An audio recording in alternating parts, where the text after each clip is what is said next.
Chennai MKB நகர் பகுதியில் வலி நிவாரணி என்ற பெயரில் போதை மாத்திரைகளை விற்பனை செய்து வந்த 7 பேர் சிக்கினர். வியாசர்பாடி முல்லை நகர் கோல்டன் காம்ப்ளக்ஸ் அருகே போதை மாத்திரைகள் விற்ற பிரவீன் என்பவர் பிடிபட்டார். அவர் அளித்த தகவலின் பேரில் சந்தோஷ்குமார், குணா, சாமுவேல், நிதிஷ்குமார், ராக்கி, மணிகண்டன் ஆகியோர் பிடிபட்டனர்.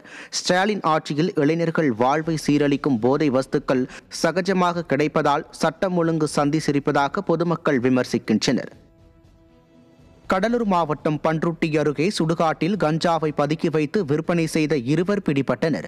நெல்லிக்குப்பம் வில்லாளி தொட்டி பகுதியில் உள்ள சுடுகாட்டில் விற்பனைக்காக பதுக்கி வைக்கப்பட்டிருந்த 3 லட்சம் ரூபாய் மதிப்பிலான 2 கிலோ கஞ்சா பொட்டலங்கள் பறிமுதல் செய்யப்பட்டதுடன் அது தொடர்பாக 2 சிக்கினர். தமிழகத்தில் கட்டுக்கடங்காத கஞ்சா விற்பனையால் இளைஞர்கள் வாழ்வு சீரழிந்து வரும் நிலையில் அதை பற்றியெல்லாம் கவலை இல்லாமல் தேர்தல் கனவிலேயே ஸ்டாலின் மிதப்பதாக மக்கள் விமர்சிக்கின்றனர். இலங்கைக்கு சுமார் 12 கிலோ அளவிலான கஞ்சா கடத்த இருந்த நபர் சிவகங்கை மாவட்டம் தேவக்கோட்டை அருகே பிடிபட்டார். தச்சவயல் பாலத்தின் அருகே நடத்தப்பட்ட சோதனையில் ஆந்திராவிலிருந்து கொண்டு வரப்பட்ட சுமார் 12 கிலோ கஞ்சா வைத்திருந்த மகாராஜன் என்பவர் சிக்கினார். அவரிடம் நடத்தப்பட்ட விசாரணையில் கஞ்சாவை இலங்கைக்கு கடத்தியது தெரியவந்தது. வெற்று தம்பட்டம் அடிக்கும் ஆட்சியில் போதைப்பொருள் தடையின்றி புழங்குவதாக மக்கள் விமர்சித்துள்ளனர்.